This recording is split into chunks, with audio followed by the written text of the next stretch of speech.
अंतिम समय में भगवान को कैसे स्मरण किया जा सकता है, यही हमारी सिद्धि है। जो कुछ हम कर रहे हैं ना, उसका यही रिजल्ट होना चाहिए, परिणाम, कि हमें अंत समय में अंते नारायण स्मृति, भागवतम में आया हुआ है। अगर अंत में शरीर छोड़ते समय हमें नारायण की स्मृति नहीं हुई तो हमारा मनुष्य जीवन ही व्यर्थ चला गया। क्या चला गया? मनुष्य जीवन ही व्यर्थ चला गया अगर हमें अंत समय में नारायण की स्मृति नहीं हुई। उसी के ऊपर ही पूरा 8वां अध्याय था। जो भगवत गीता का इसमें जो लास्ट श्लोक है, इसमें भगवान पूरा आपको बताएंगे इसका पूरा उपसंहार क्या है 8वें अध्याय। इससे पहले हमने आपको 2 गतियां बताई थी, एक शुक्ल गति, एक कृष्ण गति। जीव आत्मा कैसे जाता है, वो भी कौन जाएगा? योगी जाएगा, जो यम नियम आसन प्राणायाम करता हुआ जो अपने प्राण को लेके आएगा यहाँ तक, और फिर भगवान कृष्ण का स्मरण करते हुए उस निश्चित काल में छोड़ेगा अपना शरीर। लेकिन कलयुग में ऐसे लोग विरले ही हैं, बहुत हैं ही नहीं। ठीक है, हो सकता है कि किसी कारणवश गलत समय उनका शरीर छूट गया तो वापस आना पड़ेगा। और भोगी जैसे हम लोग हैं ना, हम सब भोगी हैं। क्या है? भोगी। एक होता है भजन, एक होता है भोजन। क्या होता है? भजन और भोजन दोनों एक दूसरे के विपरीत हैं। क्या है? विपरीत हैं। हमें भोजन कितना लेना चाहिए? जो भजन में सहायक हो। क्या? भजन में सहायक हो उतना भोजन होना चाहिए। नहीं तो भोजन मतलब भोग प्रवृत्ति बढ़ती है। अगर हम भोग में लगे रहेंगे तो भजन नहीं हो पाएगा। और भजन में लगोगे ना तो भोग अपने आप चला जाएगा, छोड़ने की जरूरत नहीं पड़ेगी आप। और हमारी जो प्रवृत्ति है ना, भोगी प्रवृत्ति, यही हमें बार बार लेके आती है। भगवान ने क्या बताया था? जो भोगी लोग होते हैं वो स्वर्ग से ऊपर नहीं जा पाते हैं, कभी भी वापस आएंगे, फिर यहीं आके फिर नाक रगड़ेंगे जैसे भी रगड़ रहे हैं। वो केवल एक ही रास्ता है वापस जाने के लिए, जहां पे भी आप बैठे हुए हो, एक ही रास्ता है ये। इसके अलावा कोई दूसरा रास्ता है ही नहीं है जाने के लिए। कलयुग में स्पेशली, कलयुग में शील प्रभुपाद जी आए थे, रास्ता दिखाया, पूरा संघ बनाया। कौन सा संघ था? अंतरराष्ट्रीय कृष्ण भावनामृत संघ। संघ क्यों बनाया? किस लिए बनाया इसको? शील प्रभुपाद ने किस लिए बनाया? मंदिरों का उद्देश्य क्या होता है? कहते प्रभुपाद जी ने बहुत मंदिर बनाए। क्या उद्देश्य है मंदिरों का? अन्य लोगों तक अपना संदेश पहुंचाने के लिए। क्या उद्देश्य है? संघ, जहां पे आपको साधुओं का संग मिले, साधु संग मिले, इकट्ठे हों साधु।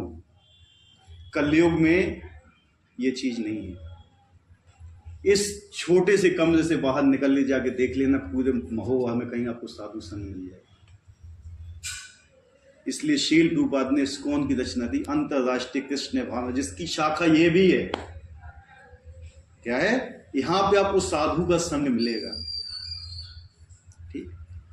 और जब तक साधु का संग नहीं मिलेगा ना, आप भगवत धाम में जा ही नहीं सकते। इम्पॉसिबल। क्या? असंभव वहां तक पहुंचना। तो ये भी जो भगवत गीता की क्लास हो रही है ना, ये भी एक साधु संघ है। उसमें जो यहाँ पे बताया जा रहा है ना, जो हमें संदेश मिल रहा है, ये भी एक साधु के ही द्वारा मिल रहा है, शील प्रभुपाद के द्वारा।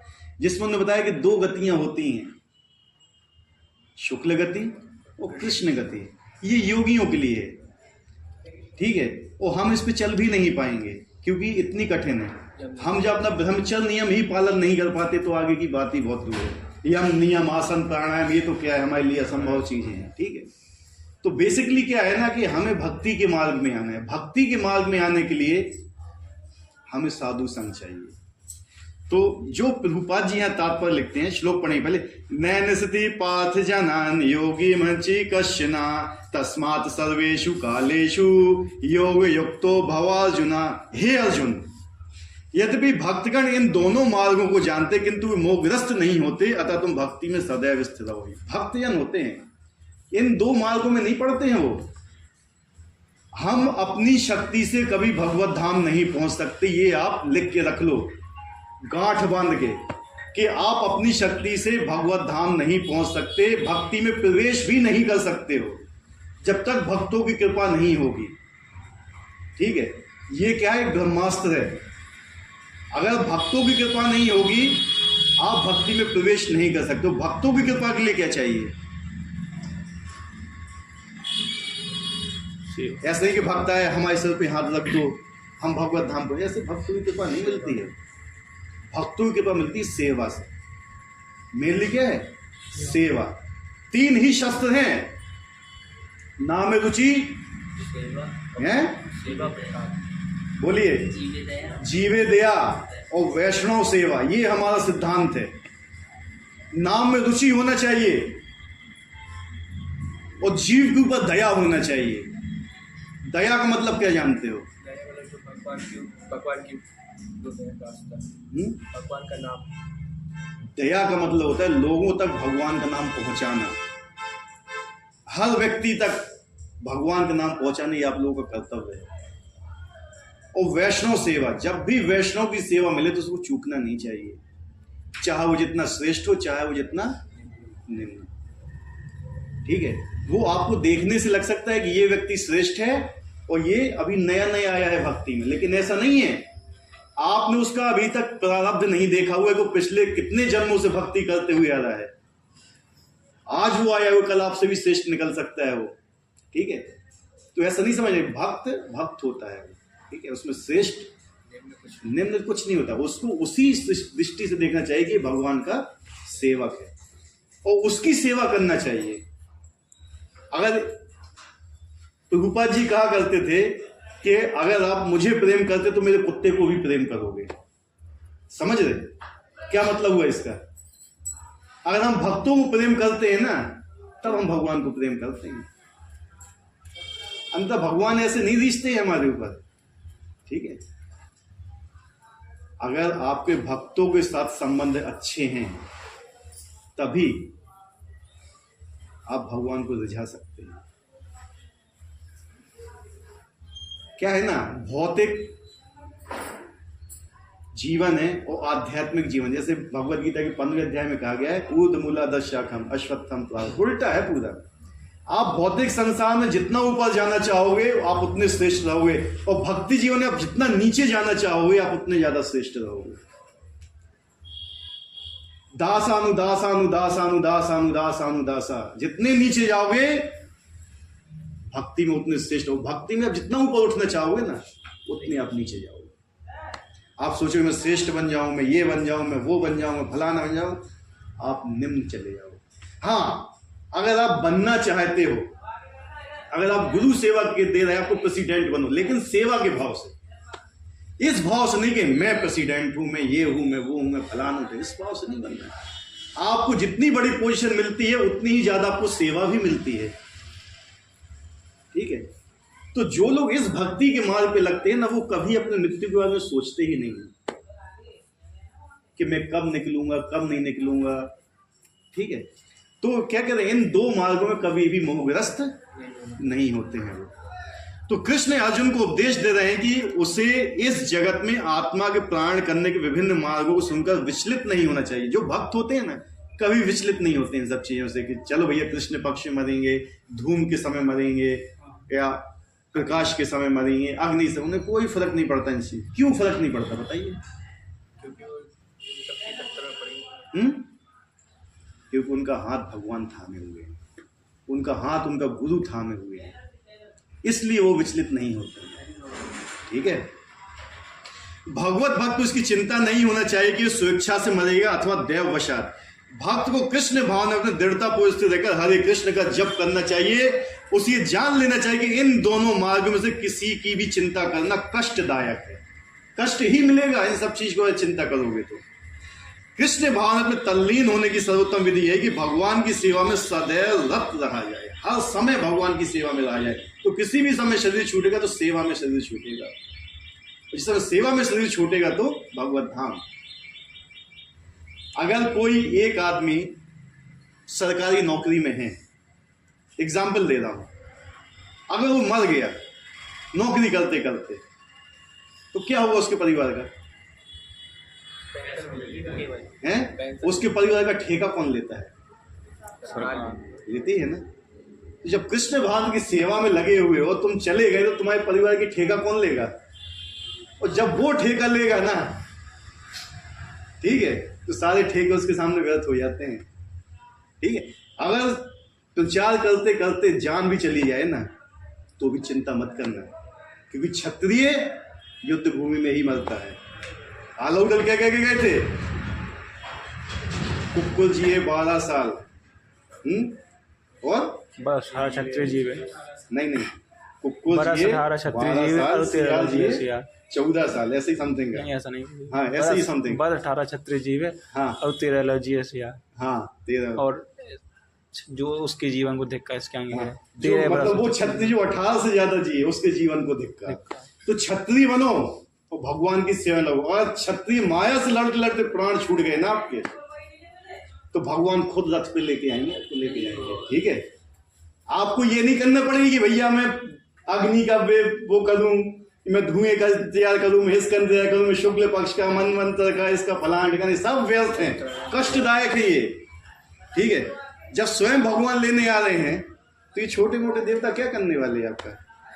जिस समय एक भगवत भक्त जाता है ना यहाँ से, तो ब्रह्मा जी भी आरती की थाली ऐसे लिए रहते हैं, इंद्र भी ऐसे लिए रहते हैं, कोई भगवत धाम जा रहा है वापस, वो भी प्रसन्नता मनाते हैं कि एक गया यहाँ से भगवत धाम वापस। ठीक है, तो वैसे बनो, परम वीर चक्र प्राप्त करो माया की सेवा में, भगवान की सेवा में, माया के विरुद्ध लड़के। ठीक है, क्या है परम वीर चक्र? भगवान की सेवा से। ठीक है,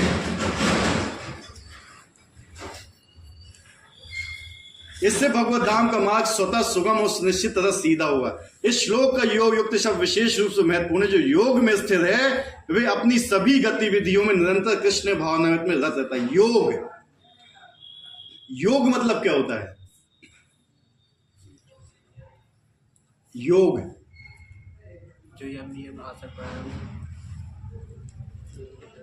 योग मतलब होता है जोड़ना। भगवान को अपनी जिंदगी हमें जोड़ना है। आपको कुछ चीज छोड़ना नहीं है, कोई भी चीज नहीं छोड़ना है आपको, कोई भी चीज छोड़ने की जरूरत नहीं है आपको, केवल जोड़ने की जरूरत है। एक बार आपने भगवान को अपनी लाइफ में जोड़ लिया ना, सब चीज बल्ले बल्ले हो जाएगी। जोड़ने की जरूरत है बस।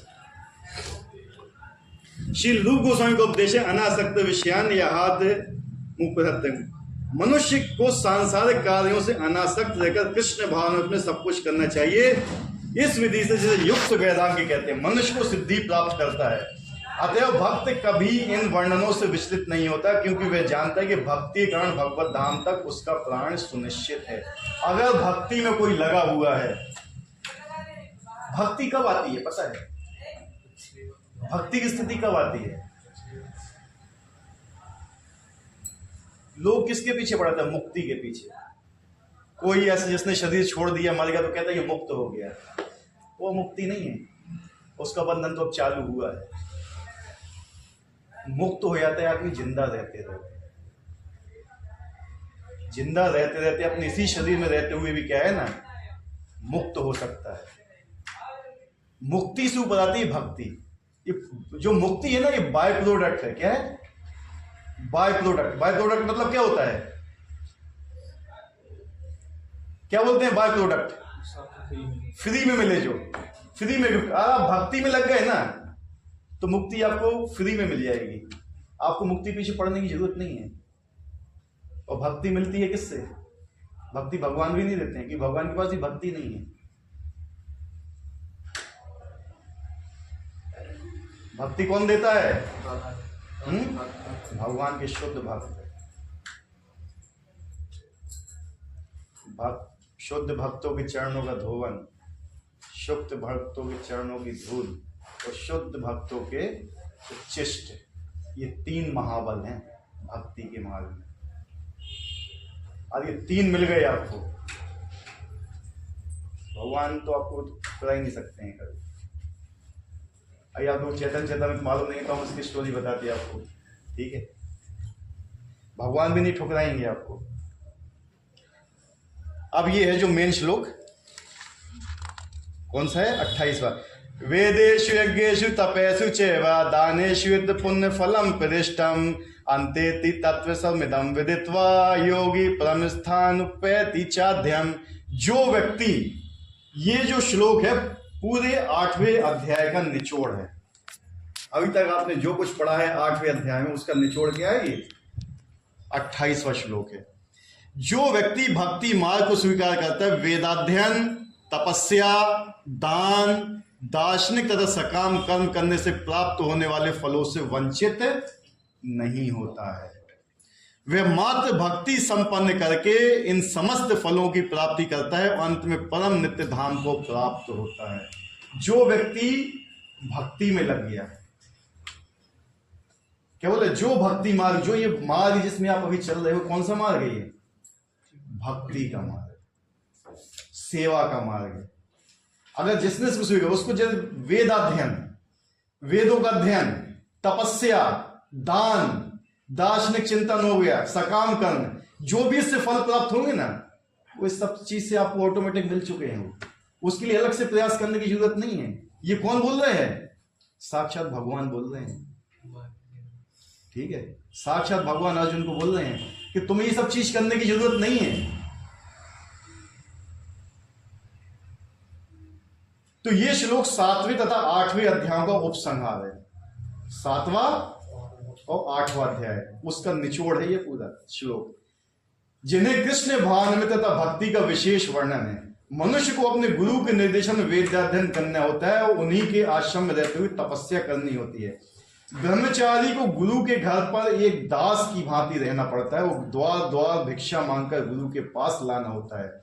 उसे गुरु के आदेश पर ही भोजन करना होता है। यदि किसी दिन गुरु शिष्य को भोजन करने के लिए बुलाना भूल जाए तो शिष्य को उपवास करना होता है। ब्रह्मचर्य पालन के कुछ वैदिक नियम है ये, जो पहले ब्रह्मचारी लाइफ हुआ करती थी, 5 साल से चलती थी। 5 साल में माता पिता अपने बच्चे को गुरु को सौंप दिया करते थे। ठीक है, और फिर गुरु उनको पालता था। घर घर जाएगा भिक्षा मांगने के लिए, वहां से लेके आएगा दिन भर भिक्षा मांग के, और गुरु को दे देगा वो। और ये भी नहीं सोचेगा कि मैं उसमें से कुछ ले लूं। अब गुरु बोलेगा तब खाएगा वो, उसके बाद में गुरु नहीं बोलेगा तो खाएगा भी नहीं, उपवास रहेगा उस दिन। आज एक दिन ना दो, भाड़ में जाए भी गुरु, दिन भर से तो हम गए भिक्षा मांगे, इतना भीख मांग के ले आए, उन्होंने हमें पूछ लेंगे खाएगा, भाड़ में जाए ऐसे गुरु। यही तो है ना हमारा। इसमें शरणागति नहीं होती है, ये शरणागति नहीं है। ठीक है, अगर प्रसाद भी ना दिया जाए ना आजकल, तो लोग भगवत कथा में भी नहीं बैठते हैं। ठीक है, ये होता था पिछले जमाने में, वैदिक नियम ये थे। ठीक है, जो ब्रह्मचारी होता था दिन भर जाता था वो, ठीक है, भिक्षा मांगने के लिए। भिक्षा मांगेगा, उनको उपदेश देगा, संग देगा अपना। ठीक है, जब कुछ लेता था उनसे तो उसके लिए उनको क्या देना पड़ता था? कुछ सत्संग देना पड़ता था। ठीक है, अपने गुरु के आश्रम में जब छात्र 5 से 20 वर्ष तक वेदों का अध्ययन कर लेता था तो परम चरित्रवान बन जाता था। वेदों का अध्ययन मनोधर्मियों के मनोरंजन के लिए नहीं, अपितु चरित्र निर्माण के लिए है। वेदों का अध्ययन किस लिए है? आजकल डॉक्टर कितने साल में बनता है?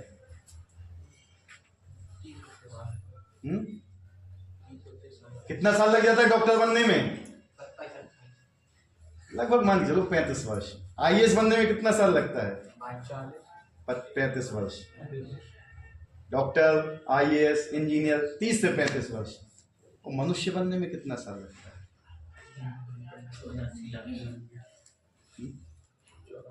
आदमी ने डॉक्टर तो लगा लिया, मनुष्य नहीं बना। डॉक्टर बनने के बाद ही किडनी चोरी कर रहे हैं, क्या मनुष्य बने? आईएएस बनने के बाद, इंडिया की सबसे ऊंची सर्विस प्राप्त करने के बाद अब रिश्वत ले रहे हो। क्या पढ़ा आपने 30 साल तक? हैं?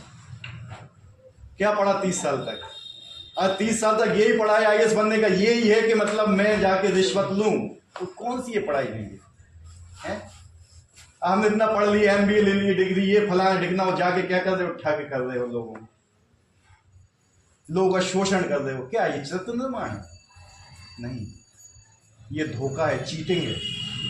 आप धोखा दे रहे हैं लोगों को। तो ये है भौतिक एजुकेशन। भौतिक एजुकेशन खराब नहीं है, लेकिन अगर आप उसका यूज कृष्ण भावनामृत में करो तो, अगर आप उसका उसका उपयोग अपनी पूर्ति के लिए कर रहे हो ना, तो वो गलत है। ये सिद्धांत यहां गलत हो जाता है। तो किसके लिए दिया जाता है? ये चरित्र निर्माण के लिए। आज कौन से स्कूल में, कौन सी यूनिवर्सिटी में चरित्र निर्माण बताया जाता है? बताइए हमें।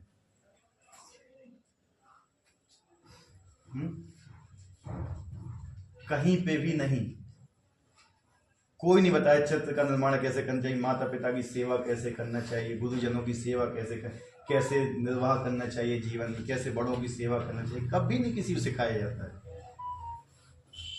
मोबाइल को साइलेंट पे रख लीजिए प्लीज सब लोग। यह प्रशिक्षण का ब्रह्मचारी को गृहस्थ जीवन में प्रवेश करके विवाह करने की अनुमति दी जाती है। जब 25 वर्ष तक वो गुरु के आश्रम में रहता है, जब उसकी इंद्रियां संयमित हो जाती हैं, उसका चित्त का निर्माण हो जाता है, तब उसको गृहस्थ में प्रवेश करने की अनुमति गुरु से लेनी होती। अगर वो चाहे तो गृहस्थ में प्रवेश हो, अन्यथा वो इसी तरह ही अपना जीवन निकाल दे। वो भी गुरु के आदेश से। अगर गुरु बोलेगा नहीं तो नहीं प्रवेश करेगा, अपनी मर्जी से नहीं करता है वो। आजकल क्या हो गया, कलयुग का, आजकल तो माता पिता से ही पूछते हैं, लिविंग रिलेशनशिप चालू है। माता पिता पूछने की जरूरत ही नहीं है, लिख दिया है कि एग्रीमेंट कि हम 6 महीने साथ रहेंगे, हमें अच्छा लगा तो हम आगे कंटिन्यू करेंगे, नहीं तो बस खत्म किया। कुछ नहीं। क्या है ये जिंदगी? जानवरों की जिंदगी है। ऐसे में क्या चरित्र का निर्माण होगा बताइए?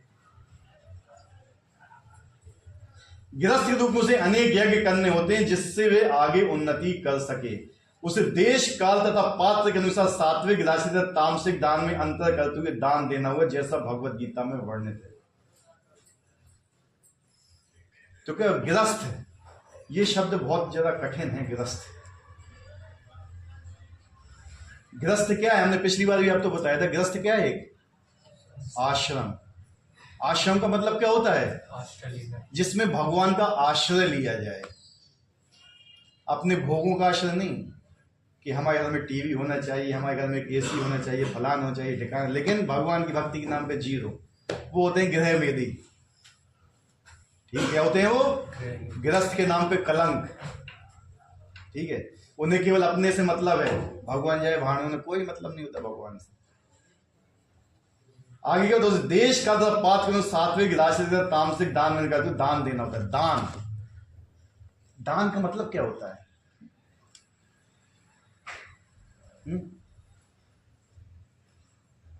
दान किसे बोला जाता है?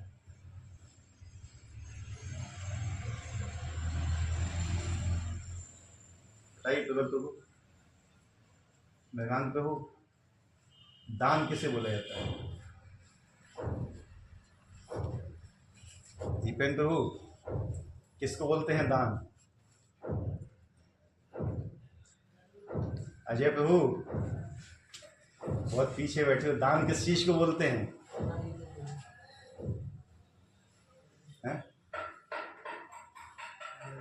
कहते हैं मैं ये दान कर रहा हूँ, वो दान कर रहा हूँ।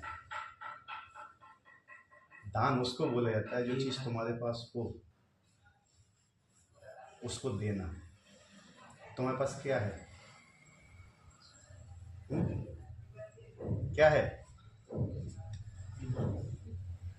क्या है हमारे पास? तो फिर क्या दान दोगे?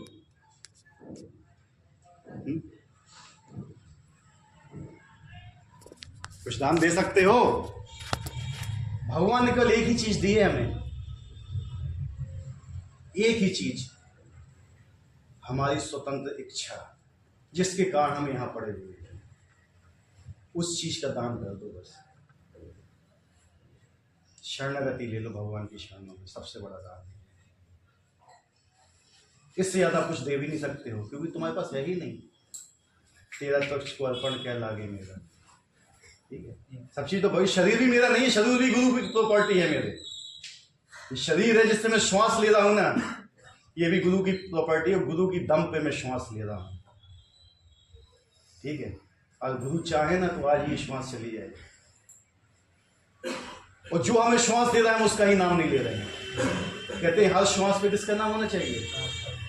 है किसका नाम होना चाहिए श्वास पे? क्या ले रहे हैं? हर श्वास पे भगवान का नाम है। इसलिए कहते हैं 16 माला जाप करो। 16 माला में कितने होते हैं नाम? 27,800। एक दिन में आदमी 25,000 बार सांस लेता है लगभग। अगर आप 16 माला जाप भी करते हो ना, तो भी हर सांस में कम से कम आप लेवल पे आ गए। किस पे? लेवल पे, मीडियम आ गए। ना ऊंचे हो ना नीचे हो। और 16 माला जाप करते भी है ना हम, ये गुरु की आज्ञा है। आज 16 माला नहीं करो तो अवज्ञा है वो। बेसिकली माला जाप तो होता है जब आप 16 के ऊपर करते हैं। ठीक है, किसके ऊपर? 16 के ऊपर। तो हम ये नहीं कहते हैं आपसे कि आप 16 के ऊपर अभी जाओ, लेकिन एक एक करके तो आगे बढ़ो, लेवल धीरे धीरे आगे बढ़ाओ अपना। ठीक है, तो दान के बारे में आया यहाँ पे। जो अभी हमने आपको दान बताएगा, आपकी इच्छा, ये सर्वोत्तम दान है कि अपनी स्वतंत्र इच्छा जो भगवान ने आपको दी हुई है, इसको भगवान की सेवा में लगा दो। हम यहाँ पे किस लिए पढ़े हैं? क्योंकि भगवान ने हमें स्वतंत्र इच्छा दी है सोचने की। हम भगवान की सेवा करने छोड़ के हम स्वयं भगवान बनने की कोशिश कर रहे हैं। हम स्वयं श्रेष्ठ बनने की कोशिश कर रहे हैं। हम स्वयं भगवान से अलग होकर अपनी सेवा कराने की कोशिश कर रहे हैं। यह है स्वतंत्र इच्छा। इस इच्छा को हमें केवल त्यागना है। और जो सात्विक, राजसिक, ये तामसिक ज्ञान है ना, ये जरा हम लोग के लेवल पे आते हैं कि पात्र, स्थान, इसके हिसाब से हमें दान देना चाहिए। अगर आप आज 100 रुपए किसी एक ऐसे व्यक्ति को दान में देते हो जो भूखा है, रास्ते में पड़ा हुआ है, आपने दान दे दिया, उसने जाके उसकी दारू पी लिया, कुछ नॉन वेज खा लिया, तो उसका पाप किसे लगेगा? जिसने दान दिया है, देने वाले को लगता है। दान भी कई टाइप के होते हैं। सात्विक भी होता है, राजसिक भी होता है और तामसिक भी होता है। एक विशुद्ध भी होता है। अच्छे काम के लिए लगाए, ठीक है, आप स्वर्ग तक पहुंच जाओगे। राजसिक दान दिया आप, ठीक है, मनुष्य जन्म तक रहोगे। तामसिक दान दिया तो नरक योनि में जाओगे। और विशुद्ध दान दिया तो भगवान की सेवा में लगोगे। तो इस्कॉन जो एक संस्था है, जो हमारी कृष्ण भाव संघ, और भी संस्थाएं हैं, लेकिन विशेषकर जिसमें हम हैं, ये एक प्रमाणित संस्था है, ब्रह्म गौड़ीय वैष्णव संप्रदाय। अगर आप इसमें कुछ दान दे सकते हैं, आप दीजिए। कुछ भी, कुछ नहीं दे सकते, अपनी इच्छा का दान दीजिए, अपने समय का दान दे दीजिए।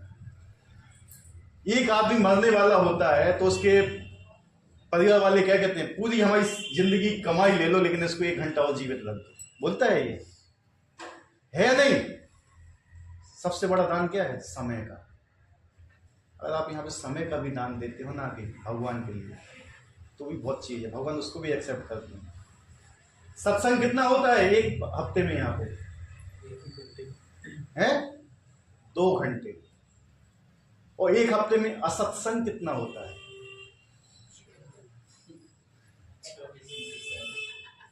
24/7 कितना हुआ है? कितना हुआ? पढ़े लिखे बच्चे हैं आप लोग, हैं? 7 चौका 168। 168 घंटे में से आपने 2 घंटे भगवान का संग किया और 166 घंटे माया का संग किया। और फिर भी कहते हैं कि हम ऊपर नहीं उठ रहे हैं। कैसे उठोगे? कितना % हुआ? लगाइए। हैं? कितना हुआ? तो देखो, बेसिकली है कि इसलिए शील प्रभुपाद ने कहा है नित्य भागवत सेवा। नित्य, अगर आप नित्य भगवान की सेवा करते हो, नित्य भागवत का पठन करते हो, सबसे बड़ा। एक बार शील प्रभुपाद जी जा रहे थे, एक उनके सन्यासी दौड़ते हुए और गिरे उनके शील प्रभुपाद जी के चरणों पे। शील प्रभुपाद जी हमें 3 ऐसी चीज बताई जिससे मैं भक्ति में आगे बढ़ सकता हूं, बहुत आगे। शील प्रभुपाद जी का पहला है साधु संग। क्या? प्रभुपाद जी ने बोला है दूसरा है साधु संग, और प्रभुपाद जी ने बोला तीसरा है साधु संग। क्या है? साधु संग। शील प्रभुपाद जी की वाणी है, साधु संग सर्व सिद्धि हो, लव मात्र साधु संग। केवल छोटा सा भी आप समय अगर साधु संग में देते हो ना, तो सारी सिद्धियां मिल जाएगी। इसमें बताया है ना, क्या बताया? पढ़िए। वे वेदाध्ययन, तपस्या, दान, दार्शनिक सकाम कर्म करने प्राप्त होने वाले फल उस वंचित नहीं होता। आप साधु संग करोगे ना, ये सारी चीजें ऑटोमेटिक आपको मिल जाएंगी फ्री में। आपको कुछ अलग से करने की जरूरत नहीं, कुछ सकाम कर्म करने की जरूरत नहीं, कुछ यज्ञ करने की जरूरत नहीं है। सबसे बड़ी साधु संघ की जो क्वालिटी होती है, आपको नाम के ऊपर विश्वास हो जाता है। किसके ऊपर? भगवान के नाम के ऊपर विश्वास हो जाता है। महाकुंभ में चल रहा था, हजारों करोड़ों लोग नहा के आए, किसी को नाम के ऊपर विश्वास आया?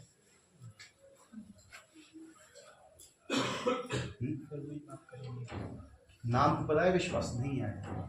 अगर इतना सब करने के बाद भी अगर ऊपर नाम के ऊपर विश्वास नहीं आया, नाम के ऊपर श्रद्धा नहीं, तो व्यर्थ है आपका सब जगह जाना।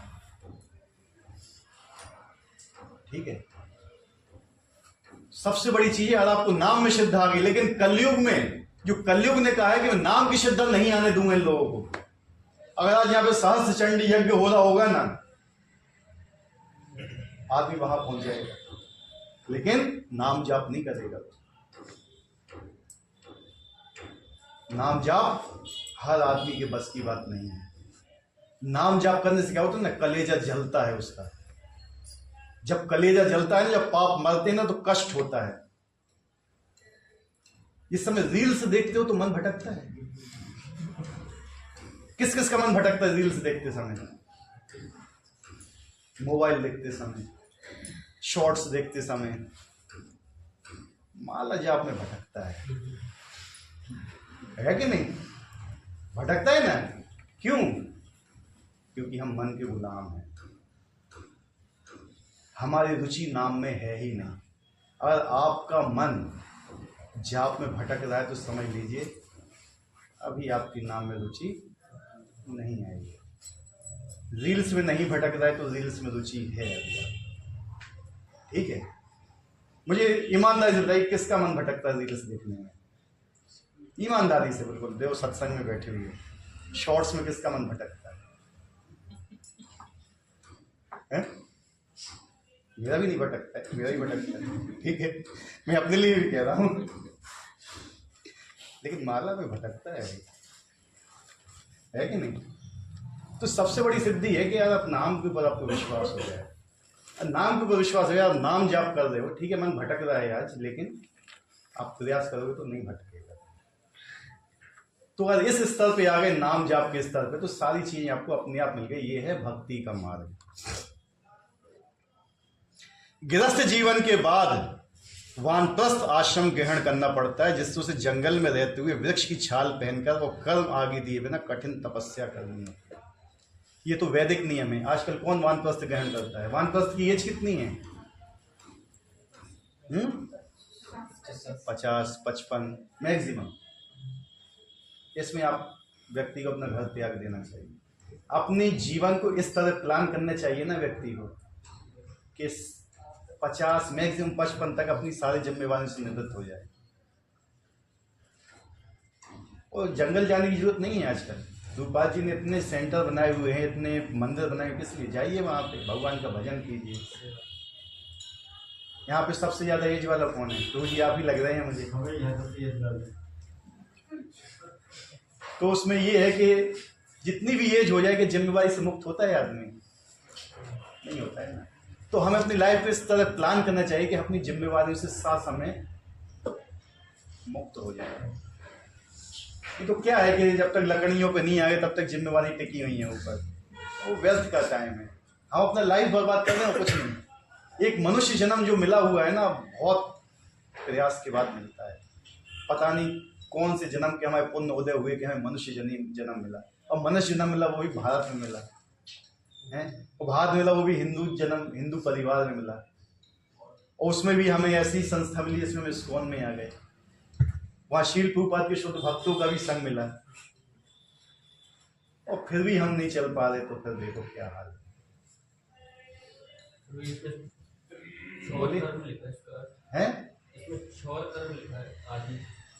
तो देखते हैं, याद नहीं। तो इस प्रकार मनुष्य ब्रह्मचर्य, गृहस्थ, वानप्रस्थ, अंत में संन्यास आश्रम का पालन करते हुए जीवन की सिद्ध अवस्था को प्राप्त होता है। तब उसमें कुछ स्वर्गलोक को जाते हैं, और यदि वे और अधिक उन्नति करते हैं तो अधिक उच्च लोकों को और निर्विशेष ब्रह्म ज्योति को या वैकुंठ लोक या कृष्ण लोक को जाते हैं। वैदिक ग्रंथों में इसी मार्ग की रूपरेखा प्राप्त होती है। अलग अलग व्यक्ति की अलग अलग गति होती है, जैसा ये बताया गया है ना। वो है, देखो सारे लोग वहां पे हैं, आप लोग के लिए टांगे हुए हैं, देख लीजिए वहां कैसे पहुंचा जाता है। वहां पे जो लोग भोगी हैं, जो गृहस्थ आश्रम में केवल इतना ही सोचते हैं कि मैं भोग करूं, देवताओं की पूजा करूं, उनसे जो भी चीज मुझे मिल रही है उनको अपने यूज में लाऊं, मतलब देवताओं को यूज कर रहे हो अपनी सेवा में। हमें क्या करना चाहिए? अपने आप को यूज करना चाहिए भगवान की सेवा के लिए। और हम क्या करते हैं? भगवान को यूज करते हैं अपनी सेवा के लिए। तो जो गृहस्थ आश्रम में टिका रहता है ना, मैक्सिमम स्वर्ग तक जाता है, मैक्सिमम, उससे ऊपर नहीं जा सकता है वो। फिर वापस आएगा इधर और फिर रगड़ेगा यहीं पर। इसी प्रकार से चक्र चलता रहता है, चलता रहता है। हमने लाखों करोड़ों जन्म, अनंत जन्म हमारे ऐसे ही निकल गए, अनंत जन्म निकल गए हमारे यही करते करते। वही चीज कर रहे हैं हम, वही चीज कर रहे हैं, वही। क्यों? क्योंकि अभी तक गुरु नहीं मिला है। लेकिन जब साक्षात गुरु सामने बैठे हुए हैं वहां पे और उनकी शरण में जाते हैं, तो फिर स्वर्ग से ऊपर भी आप निकल सकते हो। जो इसमें बताया हुआ था इस अध्याय में, स्वर्ग से ऊपर भी कैसे जाया जाए। तो कलयुग में तो एक ही चीज है कि आप हरे कृष्ण महामंत्र का जाप कीजिए। बहुत से वैष्णवाचार्यों ने बताया, जो व्यक्ति नित्य मंगल आरती करता है, नित्य, उसके करोड़ों मनमंत्रों के पाप तो अपने आप जल जाते हैं। मनमंत्र जानते हो कितना होता है? अपने आप जल जाते हैं, कुछ करने की जरूरत नहीं पड़ती है।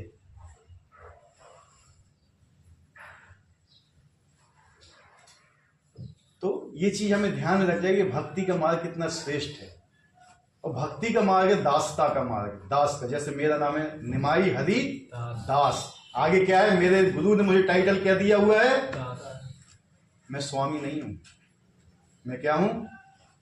इस पे बैठा हुआ हूं तो भी मैं दास ही हूं, इसके नीचे बैठा हूं तो भी दास ही हूं, इसके ऊपर भी चले जाऊं तो भी मैं दास ही रहूंगा। यहां क्या है? यहां बैठे दासता क्या है कि मैं अपनी गुरु की सेवा करूं। इस कुर्सी का मतलब क्या है? रिफ्लेक्शन। जो मेरे गुरु ने बोला है वो मैं आपको बोलूं। अगर मैं इस कुर्सी पे बैठते हुए वो चीज बोलूं जो मेरे गुरु ने नहीं बोला हुआ है, तो ये इस कुर्सी का अपमान है, इस कुर्सी का अपराध है। ठीक है? तो बेसिकली हमें अपनी दास्ता स्वीकार करना चाहिए। इसलिए कहते हैं कि जितना भी नीचे आओगे भक्ति में, जितना भी नीचे आओगे, जितनी भी नीचे की सेवा करोगे आप, उतने ज्यादा भक्ति में उठोगे। राजसूय यज्ञ हुआ था, युधिष्ठिर महाराज ने किया था। भगवान ने कौन सी सेवा ली थी? बता सकता है कोई? भगवान ने ली थी ब्राह्मणों के पैर धोने की सेवा, पत्तलें उठाने की सेवा। भगवान ने की थी ये, भगवान कृष्ण ने स्वयं सब लोगों की पत्तलें उठाई थी, उन्होंने साफ किया था। यहां कितने लोग कर सकते? ईमानदारी से बताना।